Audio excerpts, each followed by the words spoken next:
I really need to stop doing these at like late at night, and especially not when I need to go and do that. Hello, welcome to Switch Vision. I have caught up on the last 2 episodes of Upper Decks because I missed last week's Fully Dilated, so I watched that and I watched the last episode, which is Upper Deckers. 2 very fun episodes actually, all things considered. I don't know what the things to consider are. They were 2 fun episodes. I enjoyed Fully Dilated's kind of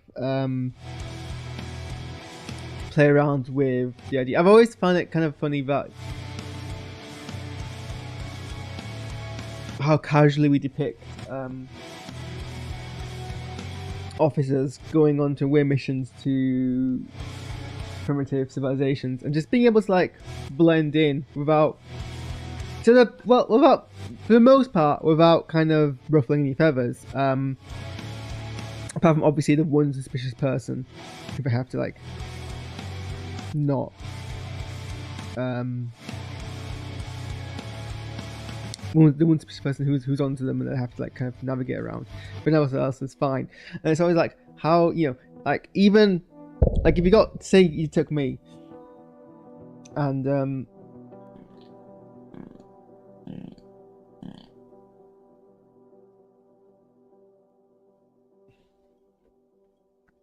say you took me and you put me back in time a couple hundred years, I would stick out. Like obviously, like I know everything about, like I know advanced science, I know about advanced history, all those things. I know what's going to happen at that time, so I know about the cultural norms just from learning history. And even then, I'd probably stick out. Like there'd be, you know, it'd be so difficult. I mean, I guess Universal Translator helps with loads of the idioms, but things like body language, things like customs. And this like episode kind of like highlights that, which I found really funny.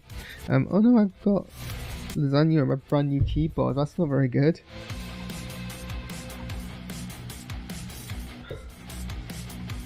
Let's freaking clean it up real quick.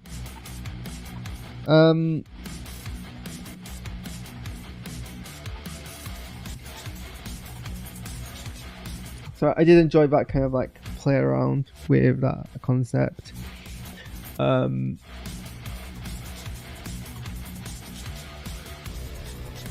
One thing I don't like about Lower Decks that I've noticed happening quite a few times is that there is a conflict in this episode. It's Tani. No, that's not her name.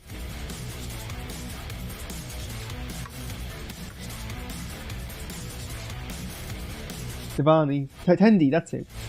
It's Tendi. Why did I forget names like this? I'm not usually this bad. Tendi is convinced that Talin is competing against her, and so, you know, gets somewhat uncharacteristically obsessed with outdoing her. I mean, she does explain that it's probably the time on Orion, kind of like bringing up old habits and all kind of cultural norms. And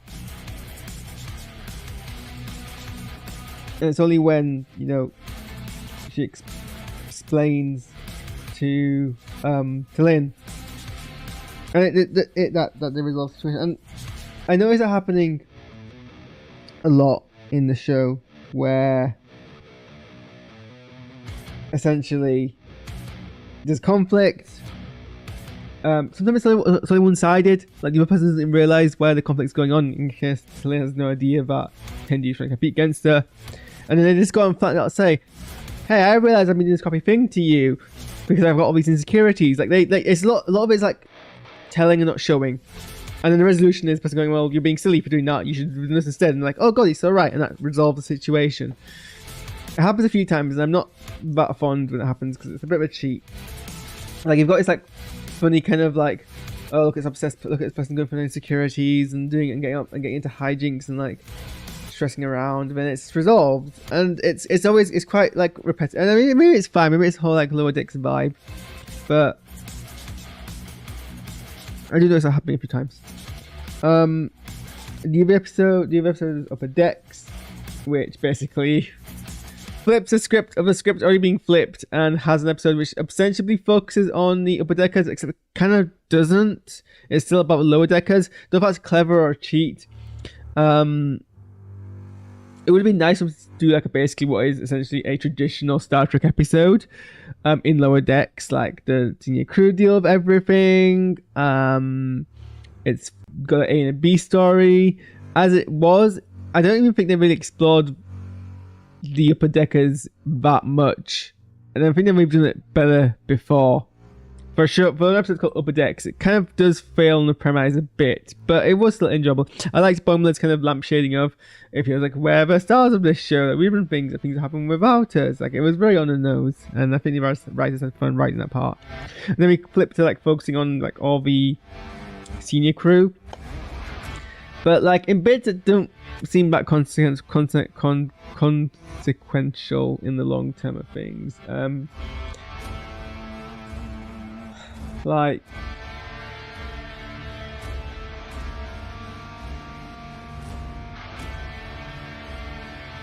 Hannah's got her whole thing about pain, which I never even realised was an ongoing issue that she had, and you think someone as a senior, like chief medical officer of Starship, would actually have a better understanding of cross-species pain, but apparently not.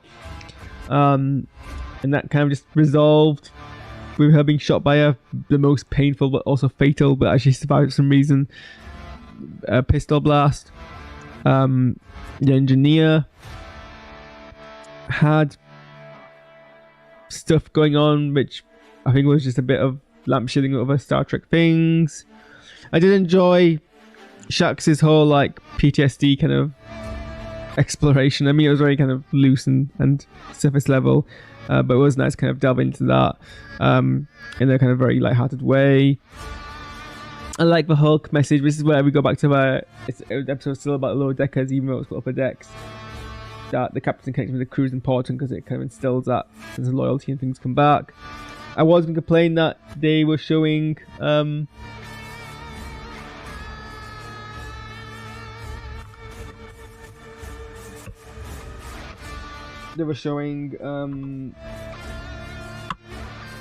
Ransom as being really incompetent when we know he isn't that incompetent, and he's actually quite a good leader. And hey, I got fooled as well, because we actually have seen that coming, with the twist is obviously that he acts that way because he knows it brings people together. I did like that twist. It is actually consistent with what we've seen before, so more fool than me for not actually kind of seeing that twist come. But yeah, there could have been a bit more of the episode, I felt. Anyway, that's my thoughts on this episode, because I am very tired. I'm pot free and I kind of need to go. I've just eaten a lasagna and it's gone right through me, so I'm going to bounce. But thanks for tuning in, and I will catch you maybe tomorrow. Well, I'm going to do some things tomorrow. I'm going to do some gaming with my new Red Dragon keyboard that I have. I finally upgraded my keyboard for the first time in ages. And I need to react to some trailers, so we're going to do that tomorrow. Anyway.